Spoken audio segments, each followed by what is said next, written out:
అందరికీ నమస్కారం. Welcome to Bharathi TV. ఈరోజు నేను ఇప్పుడు హైదరాబాద్‌లోని ఒక ప్రైవేట్ హాస్పిటల్‌లో ఉన్నా నేను.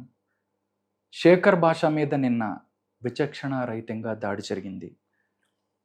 కాలర్ బోన్‌కి సంబంధించి ఫ్రాక్చర్ అయింది. ఆయన హైదరాబాద్‌లోని ఒక ప్రైవేట్ ఆసుపత్రిలో చికిత్స పొందుతున్నారు. చాలా కష్టం మీద ఇక్కడికొచ్చాను నేను. ఎలా ఉంది ఏంటనేది కూడా బయట తెలియని పరిస్థితి. బట్ ఇక్కడున్న పరిస్థితిని తెలియజేయడానికి నేనిప్పుడు శేఖర్ భాషతో ఉన్నాను. శేఖర్ భాష ఉన్న రూమ్‌లో ఉన్నాను. శేఖర్ భాషని పలకరిద్దాం.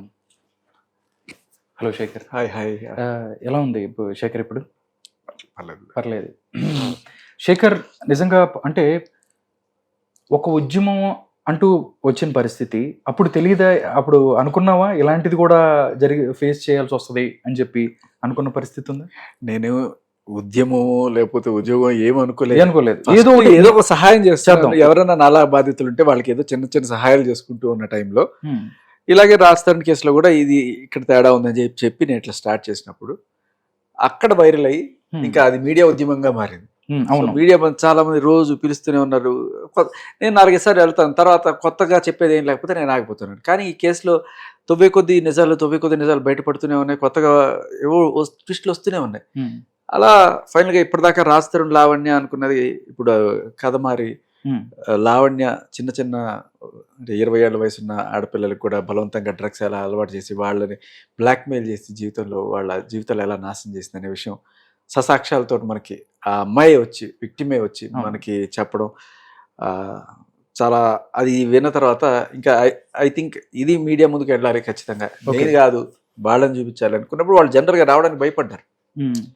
అందరూ అలా ఉంటారు కదా, బయటకు వెళ్ళి రచ్చ చేసి అరిచేవాళ్ళు ఉంటారు.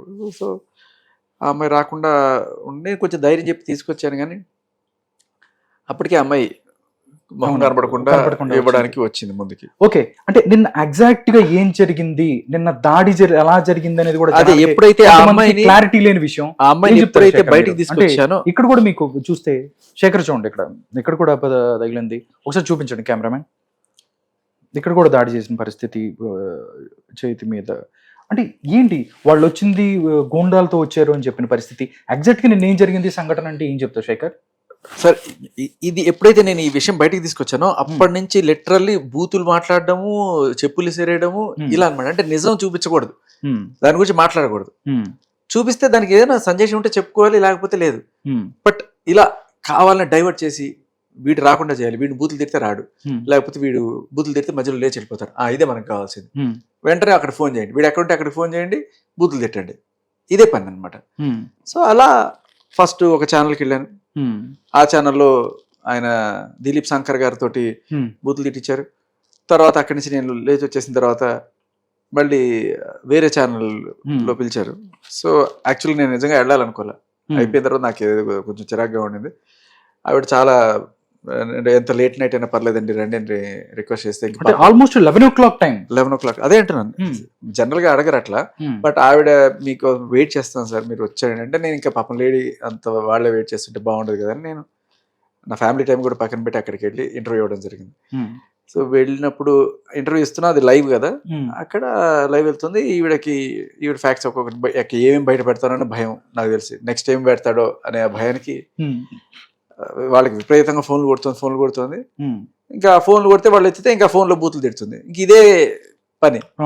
సో నేను ఇలాంటి చిల్లర డ్రామాలకి నేను ఉండనండి, నేను వెళ్ళిపోతాను. లేదని నేను తీసుకొని మీరు ఆవిడ కావాలంటే తర్వాత మాట్లాడిస్తాను, బట్ చెప్పండి అని చెప్పి కూర్చోబెడితే ఇంకా ఆవిడ ఏకంగా వచ్చేసింది స్టూడియోకి వచ్చేసింది. అరౌండ్ ఏ టైం ఉంటుంది ఏంటంటే 11:30 అలా ఆ టైం. ఓకే, అప్పుడు మీరు లోపలే ఉన్నారు. 11:30 11 మధ్యలో వచ్చేసి పెద్దగా అరుచుకుంటూ బూతులు తిట్టుకుంటూ. అంటే మీరు జరుగుతున్న షూటింగ్ ఎక్కడైతే మీ ఇంటర్వ్యూ జరుగుతుందో చోటుకు వచ్చిందా, లేకపోతే బయట వెయిట్ చేస్తున్నా? ఇంటర్వ్యూ జరుగుతుంది. ఇప్పుడు ఈ లోపల ఇంటర్వ్యూ జరుగుతుంది, బయట దెబ్బ కొడుతుంది, అరుస్తుంది. బయట డోర్స్ కానీ కొట్టడం ఏ రేంజ్ లో అరుస్తుందంటే సౌండ్ ప్రూఫ్ రూమ్ లో కూడా ఆ బూతులు వినబడుతున్నాయి. మీరు ఆ లైవ్ చూస్తే దాంట్లో వినొచ్చు. ఓకే, పరమ పచ్చి బూతులు అనమాట. అప్పుడు మీరు బేసికలీ రాజ్ తరుణ్ ఎలా తిట్టేది చూసాం, మీరు చాలా ఆడియో బయటకు వచ్చిన. సో అదే అంటే అది న్యాచురల్ క్యారెక్టర్ మనకు అర్థమవుతుంది బేసికలీ. సో అలా అది తిట్టడం అంతా చేస్తుంటే వీళ్ళందరూ భయపడ్డారు ఫస్ట్, స్టాఫ్ అంతా. మీరు బయటకు వెళ్ళకండి అని చెప్పి కాసేపు అట్టే పెడితే అరిచి కాసేపు అయిన తర్వాత ఆవిడ వెళ్ళిపోయింది. ఇంకా నేను వెళ్తాను అంటే సరే బయలుదేరి మెట్లు దిగుతున్నాను. అక్కడ కాపు కాస్తున్నాను అనమాట. మెట్ల దగ్గర ఉన్నారు. మెట్ల దగ్గర ఎంతమంది ఉన్నారు వాళ్ళు? ఏంటి, ఎవరెవరు ఉన్నారు? మీరు వాళ్ళని ఎప్పుడైనా మీరు చూసారా, గమనించారా? అంటే లావణ్యతో అంతకు ముందు కూడా మీరు 2-3 సార్లు మీ దగ్గరికి వచ్చిన పరిస్థితి లేదు. నేను వాళ్ళని ఎప్పుడు చూడలేదు. అంటే ఒకసారి ఈవిడ ఉంది అక్కడ కొంచెం దూరంలో, వెనకాల వాళ్ళు ఉన్నారు. సో ఈవిడ ఏం చేసింది, చెప్పేసేసింది ఏంటంటే ఏదో రకంగా రెచ్చగొట్టి గొడవ పెట్టేసి నన్ను కొట్టించాలన్నమాట. ఓకే. సో నాకు అవేం తెలియదు కదా, నేను జస్ట్ మామూలుగా వెళ్తున్నాను, వెళ్ళిపోతున్నారు. చెప్పులతో కొట్టి నేను కిందకి దిగాలని తోసేస్తే కింద పడింది. ఇంకా ఆవేశంలో ఏం జరుగుతుందో తెలియట్లేదు, పట్టుమని తోసాను. చెప్పు మొహం పడేటప్పటికి అవును అన్న అమ్మని తిడుతుంది, భార్యని తిడుతుంది. సో తోసేసాను. ఇంకా వాళ్ళు వెంటనే వాళ్ళు వచ్చేసారు అనమాట. అదే దానికోసం వెయిట్ చేస్తాను అనమాట. ఎప్పుడైతే అమ్మాయిని జస్ట్ పుష్ చేశారో అప్పుడు వాళ్ళు వచ్చారు. వాళ్ళు వచ్చేసి ఎంతమంది ఉన్నారు వాళ్ళు? 3 అనుకుంటాను. ఓకే. సో పట్టుకొని నేను వాళ్ళని కూడా తోసాను, కొట్టడానికి ట్రై చేశాను. బట్ 3 ఉండేసరికి నా వల్ల కాలేదు. సో నాకు ఒకటి మోచి గట్టిగా ఇక్కడ కొట్టుకుంది, కాలర్ కింద పడేసారు. కింద పడినప్పుడు ఇట్లా ఇది ఈ చెయ్యి కూడా ఇట్లా గీసుకుంది, ఇక్కడ కొంచెం ఇక్కడ గీసుకుంది. సో అయింది. ఇంకా తర్వాత నేను వాళ్ళందరూ వచ్చారు, ఈ ఛానల్ సంబంధించిన వాళ్ళందరూ వచ్చి వాళ్ళని తీశారు. ఓకే. తర్వాత నేను అక్కడి నుంచి బయలుదేరి వెళ్ళిపోయారు, కార్ వేసుకుని వచ్చేసాను. కానీ ఆవిడ పొద్దున్నే వచ్చేసి నన్ను ప్రైవేట్ పార్ట్స్ మీద కొట్టారు అని చెప్పి జూబ్లీ పోలీస్ స్టేషన్ లో కేసు పెట్టిన పరిస్థితి. అంటే మీరు ఎక్స్పెక్ట్ చేశారా కేసు పెడుతుంది, లేకపోతే ఇట్లా అని మీరు ఎక్స్పెక్ట్ చేశారా? లేకపోతే పెట్టిన తర్వాత మీరు కేసు పెట్టారు, మీరు కూడా ఫెయిల్ చేశారు. పెద్ద వింత ఏం లేదు. నేను రాజ్ గారి మీదే అన్ని రోజులు రాజధాని మీద పెట్టింది, నా మీద పెట్టకూడదు అంటారా? ఇప్పుడు ఇదే ఇంతకన్నా దారుణంగా మస్తాన్ సాయి నన్ను కొట్టాడు అని చెప్పి అతని మీద రేపు, అటెంప్ట్ మర్డర్ ఇవన్నీ కూడా ఫైల్ చేసి ఇవాళ వచ్చి తప్పుడు కేసులు చెప్తున్నారు కదా. సో బేసికలీ కేసులు పెట్టడమే ఆవిడ. ఇది బేసికలీ ఆడవాళ్ళు పెడితే టక్మని తీసుకుంటారు. ఇదే ఇప్పుడు నన్ను ఇంత దారుణంగా 3 రౌడీలు తీసుకొచ్చి కొట్టించారు ఈవిడ అని చెప్పి పెట్టి నేను కేసు పెడితే ఏమైంది? పెట్టారు కదా మీరు కూడా పెట్టారు. నేను కంప్లైంట్ ఇచ్చాను, అది ఎఫ్ఐఆర్ అయిందో కూడా తెలియదు. ఏమో ఇది ఎఫ్ఐఆర్ అయిందని కూడా చెప్తున్నాను నాకు. సో బేసికలీ మగాడి దరిద్రం అలా ఉందన్నమాట. అంటే నేను ఒక ఆడకూతురు చెల్లెలు అన్యాయం అవుతుంది, 21 ఏళ్ల పిల్ల, ఇంత అన్యాయం జరిగిందని చెప్పి ఆ అమ్మాయి పక్షాన్ని నిలబడితే, ఆ అమ్మాయి పక్షాన్ని నిలబడడానికి ఒక మగాడు కదా. ఆ మగాడిని మీరు రక్షించుకుంటే ఆడొక చెల్లెని రక్షిస్తారు కదా. ఒక మగాడు అంటే ఒక్క మగాడిగానే చూడకండి, మగాడు వేరు ఆడవారు వేరు కాదు. ఈ మగాడిని రక్షించుకుంటే నమ్ముకున్న వాళ్ళు, వాళ్ళ చెల్లెలో భార్యో లేకపోతే చెల్లెలుగా భావించిన వాళ్ళు ఎవరన్నా సరే వాళ్ళు రక్షింపబడతారు, వాళ్ళకి సపోర్ట్ దొరుకుతుంది. మగాడిని చంపేస్తే వాళ్ళకి కూడా సపోర్ట్ దొరకదు. సో ఈ చట్టాలతోటి మగాడిని ఇలా దారుణంగా చేస్తున్నారు. దీనికోసం మనం పోరాటం మొదలెట్టాం. అది తిరిగి యాక్చువల్గా డ్రగ్స్ మీద డ్రగ్స్ పోరాటమే మారింది. అంటే ప్రీతి ఉదయ్ ఎవరైతే ఉన్నారో ఈ కేసుకి సంబంధించి వాళ్ళు అలవాటు చేసిందని చెప్పిన పరిస్థితి, అక్కడి నుంచి లావణ్య, దాంతోపాటు దిలీప్ శంకర్ ఎవరైతే ఉన్నారో వాళ్ళు ఎవరైతే అగ్రెసివ్ గా ముందుకు వస్తున్న పరిస్థితి, అంటే వాళ్ళు చేసిన తప్పులు ఏదైతే ఉన్నాయో బయటకు వస్తాయి అని చెప్పే దాని మీదే అవుతుందా, లేకపోతే ఇంకెవరైనా బాధితులు వచ్చే అవకాశం ఉందా? శేఖర్, అంటే ఏం చెప్తారు మీరు? ఇంకా బాధితులు ఉన్నారు. మీరు ఆ కాల్ రికార్డింగ్ వింటే ప్రీతి, చెర్రీ, దివ్య, ఇంకా చాలా పేర్లు వినబడుతున్నాయి. ఆడవాళ్ళే కదా, మగవాళ్ళు కూడా చాలా మంది. ఓకే. సో వీళ్ళల్లో చాలా మంది బయటికి రావాలనుకోవట్లా. కానీ ఈవిడేంటంటే ఒకసారి నేను బయటకు వచ్చి ఆధారాలు బయట పెడుతున్న నేపథ్యంలో ఇంకెవరు వస్తారని చెప్పి ఈవిడ చేసిన పాపాలు ఎక్కడెక్కడ ఉన్నాయో వాళ్ళందరికీ ఫోన్లు చేసి నా గురించి ఏమన్నా చెప్పానుకో, వాడు ప్రతి ఒక్కళ్ళ గుట్టు ఏదో పెట్టుకుంటుంది. ఇప్పుడు ఈ అబ్బాయి ఉన్నాడు ఉదయ్ ఫోన్ తీసుకుంది గత సంవత్సరం. ఆ అబ్బాయి పర్సనల్ ప్రైవేట్ వీడియోస్ అవన్నీ కూడా పెట్టుకుని బ్లాక్మెయిల్ చేస్తున్నది. ఇప్పటికీ కూడా ఆ ఫోన్ ఆవిడ దగ్గర ఉంది, ఒప్పుకుంది కూడా ఉంది. ఎందుకు తీసుకున్నావు అంటే 50,000 ఇవ్వాలి, నేను అందుకని తీసుకున్నానని చెప్తుంది.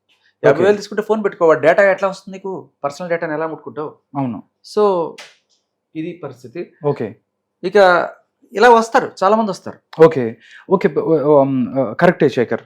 ప్రీతి ఉదయ్ కేసు అవ్వచ్చు, లేకపోతే ఒకటి తర్వాత ఒకటి మిగతా బయటకు వచ్చిన పరిస్థితి. దిలీప్ శంకర్ ఎవరైతే ఉన్నారో అడ్వకేట్, అటువైపు ఉన్న అడ్వకేట్, ఆయన కూడా అంటే ఆయన దుర్భాషలు ఆడటం, లైవ్ లోనే మాట్లాడటం చాలా జరిగిన పరిస్థితి. అంటే ఏం చెప్తారు? ఆయన కావాలనే టార్గెట్ చేస్తున్నాడా? శేఖర్ భాష అనుకుంటాను. అంటే జీవితంలో ఎప్పుడు నా మీద ఒక కేసు కూడా లేనటువంటి నాకు ఎప్పుడైతే ఈవిడ గురించి నేను మాట్లాడడం మొదలెడతానో 16th జూలైన నా మీద ఫస్ట్ ఎఫ్ఐఆర్ రిజిస్టర్ చేస్తారు. ఎవరన్నా అమ్మాయిని తీసుకొచ్చి మీరు కేసు పెట్టించండి, చాలా ఈజీగా పెట్టేస్తారు. సో అలా ఒక కేసు పెట్టించి తర్వాత మళ్ళీ ఈవిడ వెళ్ళి నార్సింగ్ పిఎస్ లో కంప్లైంట్లు ఇవ్వడం, తర్వాత ఇప్పుడు ఇక్కడ వెళ్ళి నన్ను కొట్టేసాడని చెప్పి కంప్లైంట్, ఇలా వరుస పెట్టి కేసుల మీద కేసులు పెట్టడం, ఏదో రకంగా వీడిని ఆపాలి అని చూడడం. అందులో భాగంగా ఎప్పుడైనా సరే డిబేట్లో ఇప్పుడు ప్రీతి మాట్లాడే పాయింట్ వినాలి, ఆవిడ చెప్పేది వినాలి, ఆవిడకి ఎలా ఈవిడ అలవాటు చేసిందని ఆవిడ చెప్పుకోవడానికి వచ్చింది. బిక్కుమంటూ భయంగా వచ్చిన ఆవిడకి మనం ధైర్యం కల్పించాలా? సో ధైర్యం కల్పించాలనుకున్నప్పుడు ఆవిడ మాట్లాడుతుంటే వినకుండా చేయడానికి ఈయన ఏదో వచ్చేసి నన్ను బూతులు తిట్టేసి దాన్ని డైవర్ట్ చేయడం, ఆవిడ వచ్చేసి చెప్పులు ఇసిరేసి దాన్ని డైవర్ట్ చేయడం, ఇంకా ఇంట్లో వాళ్ళని నీచంగా మాట్లాడడం, ఇవన్నీ కూడా చేస్తూ ఇంకా వాళ్ళకి లేదా తల్లి వీళ్ళకి లేదా తల్లి ఇవన్నీ ఏదేదో మాట్లాడుతుంటారు అనమాట. సో ఒకవేళ నా పర్సనల్ డీటెయిల్స్ గురించే డిస్కషన్ పాయింట్ ఆఫ్ వ్యూ అనుకుంటే దిలీప్ గారి పర్సనల్ డీటెయిల్స్ కూడా మరి దిలీప్ శంకర ఒకప్పుడు ఏం చేశాడు ఇది చూడండి. ఎయిర్ గన్ తో బెదిరించట. ఆవిడెవరో పాపం OLX లో ఫోన్ కొనుక్కుంటే 50,000 36,000 ఐఫోన్ ఏదో 15,000 తక్కువకి ఇస్తానని చెప్పి 2 రోజులు 3 రోజులు వాడానని చెప్పి ఆవిడ పిలిచి ఫేక్ ఫోన్ అంటగట్టి తిరిగి మళ్ళీ ఎయిర్ గన్ తో ఆవిడ గట్టిగా అడిగితే బెదిరించి ఆవిడని తరిమేస్తే ఆవిడ ఇది ఎఫ్ఐఆర్ అయింది. ఇది ఒకటే కాదు, ఇంకే ఒకప్పుడు ఇదంతా చాలా మంది అసలు అంటే ఈయన చరిత్ర తవ్వుకుంటూ పోతే ఇంకా చాలా చండాలు ఉంది. పవన్ కళ్యాణ్ అని చెప్పి చాలా నైస్ గా ఆయన గురించి మాట్లాడి జనసేనకి నేనే ఇది అని చెప్పి మాట్లాడి ఆఖరిన ఆ జనసేన సైనికులనే ఎంత నీచంగా ఎంత దరిద్రంగా డైవర్ట్ చేసి జనాలు చెప్పుతో కొట్టినట్టు ఆయన్ని ఆ జనసేన నుంచి తరిమేయలేదా? అదంతా మనం చూడలేదు. పవన్ కళ్యాణ్ అందుకే పక్కన పెట్టారు అని కూడా ఇలాంటి దరిద్రపు కేసులన్నీ పెట్టుకున్న వాళ్ళు ఎవరు మాత్రం పక్కన పెట్టుకుని చేస్తారు? సో ఇట్లాంటి వాళ్ళు ఇలాంటి ఇది ఒక్కసారి ఇది చూడండి, ఇది బాగా గట్టిగా తీయండి. ఇది ఇదేం రాశారు? Rowdy sheeter Shankara Kalyan. ఇది సో బేసికల్లీ పాయింట్ ఏంటంటే ఇది మాట్లాడుకుందాం, లేదు పాయింట్ మాట్లాడదామా? పాయింట్లో కూడా ఆయన ఏం చెప్తారు, ఒక ఎఫ్ఐఆర్ పట్టుకొచ్చి ఇగో ఈ ఎఫ్ఐఆర్లో వీడి గురించి ఎలా రాశారు కదా, ఇది నేను చూపించి మాట్లాడచ్చు కదా. నేను ఎఫ్ఐఆర్ గురించి మాట్లాడట్లా, నేను ఏదన్నా నా స్వహస్తాలతో అవును నేను ఒక బ్రోతర్ కంపెనీ నడుపుతున్నాను, అవును నేను గంజాయి నడుపుతున్నాను, అవును నేను దాంతో తిరిగాను, నేను ఎప్పుడన్నా రాసుంటే అది తీసుకొచ్చి చూపించు, ఇదిగో శేఖర్గా నువ్వు రాసావు కదరా, ఇది నీకు అగ్నెస్ట్గా ప్రూఫ్ అని. నేను తీసుకొచ్చింది ఎఫ్ఐఆర్ కాదు, ఆవిడ స్వహస్తాలతో సంతకం పెట్టి రాసి ఇచ్చిన కంప్లైంట్. ఆ కంప్లైంట్లో నేను రాయలేదన్న చాలాసార్లు కొన్నిసార్లు దెబ్బలు తగులున్నప్పుడు ఆవిడ రాయదు, పోలీసులు రాసుకుంటారు, ఇవి సంతకం పెడతారు. మరి దట్ ఈస్ హర్ రెస్పాన్సిబిలిటీ కదా. నేను చూపించింది అవి, అంతేగాని ఎవరైనా తీసుకొచ్చి నా మీద ఎఫ్ఐఆర్ పెట్టచ్చు. ఏమైనా వచ్చి వీడిట అవన్నీ నిజాలు అయిపోవు కదా, అవి ప్రూవ్ అవ్వాలి. రాసిచ్చింది ఎప్పుడు కూడా నువ్వు కాదనలేవు, అది నేను తీసుకొచ్చిన సాక్షి. జనాలను చాలా తెలివిగా కన్ఫ్యూజ్ చేయడానికి ఆయన ఇలాంటి తెలివితేటలు వాడుతున్నాడు. బట్ సో పూర్వాశ్రమంలో ఆయన ఏం చేసేవాడో అవన్నీ కూడా మనం చూస్తున్నాం. ఇలాంటి రౌడీ షీటర్ రికార్డు ఉన్న ఆయన అదే పందాన్ని కొనసాగిస్తున్నాడు. ఎందుకంటే లైవ్ లో కూడా ఏంట్రా, ఏమంటావురా, ఏం చేస్తావురా అని చెప్పి బూతులు మాట్లాడు, లిటరలీ రౌడీజం. నాకు డౌట్ వస్తుంటుంది, అంటే అంత ఇదే చేస్తుంటే ఈవిడ డ్రగ్స్ ఈయనకు కూడా అలవాటు చేసిందా, అంత నిత్యమైన లాంగ్వేజ్ మాట్లాడుతున్నాడు, ఆవిడ భాష ఆయనకు వచ్చేసిందా ఏంటి అని చెప్పి అనిపిస్తుంది. బట్ ఆయన భాష అది యాక్చువల్గా చూస్తే. సో అదే ఆంధ్రాలో తరిమేశారు, ఇక్కడ కూడా తరిమేసేట్ చేసుకుంటాడేమో. ఏదో ఒక రోజు జనాలందరూ కూడా ఆల్రెడీ కింద కామెంట్స్ తిరగబడుతున్నారు, ఇంటికి వచ్చి రాళ్లతో కొట్టేదాకా తెచ్చుకుంటారు. ఓకే, అంటే మస్తాన్ సాయికి సంబంధించిన ఎఫ్ఐఆర్ ఏదో ఒకటి జరిగింది, అంటే 10 సంవత్సరాలు 11 సంవత్సరాలు లివింగ్ లో ఉంది అని చెప్పి ఏదైతే లావణ్య చెప్పిందో, అంటే ఇట్లా లివింగ్ లో ఉంటే వేరే వాళ్ళతో ప్రేమలో ఉండకూడదు అన్నట్టు కూడా ఆయన మాట్లాడుతున్నారు కొన్ని చూసుకుంటే. అంటే ఆ ఎఫ్ఐఆర్ పడితే ఈ అమ్మాయి జీవితాన్ని నిర్ణయించేస్తారని కూడా మాట్లాడిన పరిస్థితి. ఎఫ్ఐఆర్ తో ఎవరు నిర్ణయిస్తున్నారండి? ఈ అమ్మాయి మీద ఎవరన్నా కేసు పెట్టారనుకోండి, ఈ అమ్మాయి మీద వేరే కేసు కూడా ఉంది. నేను చెప్తున్నా, ఆ ఒక అమ్మాయి ఎవరో మస్తాన్ సాయి బయటకి ఎందుకు రావట్లేదు అనేది కూడా జనాల్లో ఒకటి ఉందండి. అదే చెప్తున్నా, బయటకు వచ్చే అవకాశం ఉందంటే ఈ అమ్మాయి మీద ఒక అమ్మాయి కేసు పెట్టింది ఇక్కడ నార్సింగ్ పీస్ లో. నన్ను బ్లాక్ మెయిల్ చేస్తుంది, నా ఫోటోలు, నా ప్రీతి కాదు, ప్రీతి కాకుండా ప్రీతి ఇప్పుడు పెట్టింది, ఇప్పుడు చాలా రోజుల క్రితమే ఒక అమ్మాయి పెట్టింది. ఆ కేసులో ఒక ఎఫ్ఐఆర్ అయింది, ఆ కేసులో ఆవిడ రాసిన కంప్లైంట్ ఉంది. అది చెప్పి చూపించినప్పుడు లేదు ఈ అమ్మాయి ఫేక్, ఈ అమ్మాయి ఎన్నైనా మాట్లాడు, కానీ నువ్వు రాసిచ్చిన కంప్లైంట్ కదా నేను మాట్లాడేది. నువ్వు నీ మీద 100 మంది కేసులు పెట్టచ్చా, 100 మంది 100 రకాల ఆరోపణలు చేసి దాని గురించి నేను మాట్లాడలే. కానీ నీవు ఒక కంప్లైంట్ నువ్వే రాసినప్పుడు దానికి నువ్వు కట్టుబడి ఉన్నావు కదా, దాని గురించి నేను మాట్లాడుతున్నాను, దాంట్లో నుంచి లాజిక్ మాట్లాడుతాను. జనాలను ఎందుకు కన్ఫ్యూజ్ చేసే ప్రయత్నం చేస్తావు? ఇక మస్తాన్ సాయి అంటావా, మస్తాన్ సాయికి వేరే ఆప్షన్ ఏముంది? ఓకే, ఆయన మీద రేప్ కేసు, ఇప్పుడు నా మీద కేసులు పెట్టినట్టు ఆయన మీద కేసులు పెట్టారు. ఆయన భయపడ్డాడు, నేను భయపడలేదు. నువ్వు పెట్టు, ఎన్ని కేసులు పెట్టి అటెంప్ట్ మర్డర్ పెడతావు పెట్టు, జనాలు అందరూ చూస్తున్నారు, అందరికీ తెలుసు ఎందుకు జరుగుతుందో ఏం జరుగుతుందో. కానీ నువ్వే వచ్చి నువ్వే దాడి చేసి నువ్వే కేసు పెట్టి ఓకే అంత దారుణంగా దరిద్రంగా ఉంది మగాడి. మనం దీనికోసం పోరాడకపోతే రేపు మీ బతుకు అలాగే అవుతుంది. నేను అదే చెప్తున్నాను కదా, మనకి గట్టిగా పోరాట సాధించుకోవాల్సినది ఉంది. దీంట్లో జస్ట్ ఈ డ్రగ్స్ కూడా కొత్తగా వచ్చింది కాబట్టి ఆ చెల్లెలకి సహాయం చేయాలనే ఉద్దేశంతో నేను అలా ఆ మార్గంలో వెళ్ళినా కూడా నా పాయింట్ ఫైనల్గా ఇదే, మగాడు గట్టిగా నిలబడాలి, మగాడి హక్కుల కోసం పోరాడాలి, సాధించుకోవాలి. ఓకే, రాష్ట్రానికి సంబంధించి కూడా ఫ్యామిలీకి సంబంధించి థ్రెట్ ఉంది కూడా అందరూ మాట్లాడుకుంటున్న పరిస్థితి. శేఖర్ నిజంగా ఇప్పుడు ఈ రోజు ఇంటి మీద దాడి జరిగింది, రేపు ఆవిడ ఆయన మీద కూడా ఇళ్ల మీదకి వెళ్ళి బాధడం, తలుపులు బాధడం అలవాటు అయిపోయింది. మొన్న రాష్ట్రం ఇంటి మీదకి వెళ్ళి బాధింది, నిన్న ఈ స్టూడియోకి వచ్చి తలుపులు బాధింది. బేసికలీ రోజు ఎవడో ఇంటి మీదకి వెళ్ళి దబా దబా బాధితే 4 బూతులు తిడితే ఆవిడకి ప్రశాంతంగా నిద్ర వస్తుంది. ఓకే, అది ఆవిడ చేసే పని. ఇలాంటి వాళ్ళని అలా జనాల మీదకి వదిలేసి వాళ్ళు చేసే అరాచకాలన్నింటినీ కూడా అదేదో అద్భుతాలు చేస్తున్నట్టుగా మీడియా చిత్రీకరించుకుంటూ వాళ్ళని కూర్చోబెట్టి అమ్మ చెప్పండి మీరు ఏమనుకుంటున్నారు అని చెప్పి చూపించే మీడియాకి నిజంగా ఓకే ఏమన్నా అర్థం కావట్లేదు. ఓకేనండి, అంటే ఎలా ఉండబోతుంది శేఖర్ ఈ రోజు నుంచి? ఇక్కడ కూడా ఆగేటట్టు కనిపించలేదు, అటువైపు నుంచి కూడా ఆగట్లేదు. ఎందుకంటే మీరు కూడా నా వైపు న్యాయం ఉంది కాబట్టి నేను నిజం మాట్లాడాలి. ఇప్పుడు వాళ్ళు ఏం చేస్తున్నారు, ఏదో ఎక్కడో మీటింగ్ పెట్టుకుంటారు, ఎవడన్నా ఎవడు ఉంటాడు కదా వాళ్ళు సరే భజన చేసే బ్యాచ్ ఎవరో ఆ మీడియా వాళ్ళు కూర్చోబెట్టుకుంటారు. కూర్చోబెట్టుకు చెప్పండి శేఖర్ భాష తిట్టాడు, వాడు తిట్టుకుంటూ ఉంటాడు, వాడికి ఇంకా ఏం ఉండదు అనమాట. నేను అలా కాదు కదా, నేను ఒక సాక్ష్యమో లేకపోతే ఒక పాయింటో ఉంటే నేను వచ్చి మాట్లాడతాను, క్లియర్ కట్గా అదే మాట్లాడతాను, దానికి సమాధానం చెప్పమనండి. అంతేగాని నువ్వు మాట్లాడడమే మాట్లాడకూడదు, నీకు వాక్ స్వాతంత్రపు హక్కు లేదు, నువ్వు నేను అది కూడా నేను నీలాగా బూతులు తిడుతున్నానా? నేను పాయింట్ మాట్లాడుతున్నాను. చివరిగా శేఖర్ ఏం చెప్పాలనుకుంటున్నావు? అంటే హ్యాపీగా ఏంటి షో చేసుకుంటూ నీ పాటలు, నువ్వు, నీ సాహిత్యం ఏదో అట్లా వెళ్ళుకుంటున్న శేఖర్ ఇన్ని కష్టాలు వచ్చినాయి. ఇంటి వైపు నుంచి ఎలా ఉంటుంది, ఇంట్లో వైపు అంటే ఇంట్లో వాళ్ళని తిడుతున్నారు, భార్యను తిడుతున్నారు, హ్యాపీగా ఎందుకు శేఖర్ నీకు ఇది హ్యాపీగా ఇంట్లో ఎక్కడో ఉండదు, మానేసి ఉండొచ్చు కదా?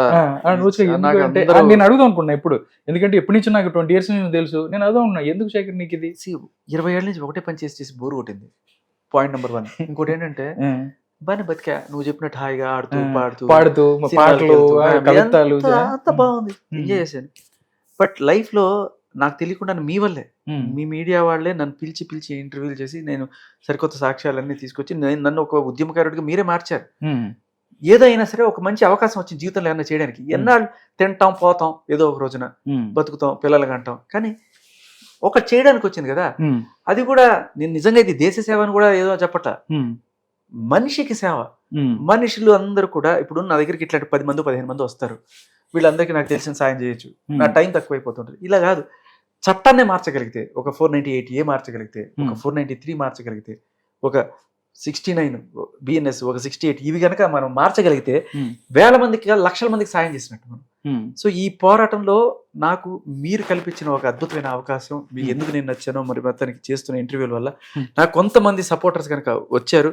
ఏదో ఒక రోజు అందరి సపోర్టర్స్ తోటి నేను నిజంగా మనస్ఫూర్తిగా చెప్తాను కదా, ఢిల్లీకి వెళ్ళి కూర్చొని ఒక ధర్నా చేసి మార్చి మగాళ్ళ హక్కుల కోసం నిలబడి ఆ రోజున ఏదన్నా జీవితంలో ఒక చట్టం మార్చేసిన తర్వాత నేను మళ్ళీ వచ్చేస్తా, మళ్ళీ నాకేమో దాన్ని మర్చిపోతా, నా షోస్ చేసుకుంటూ నా ఫ్యామిలీతోనే ఉంటా, అదొక్కటి చేస్తా.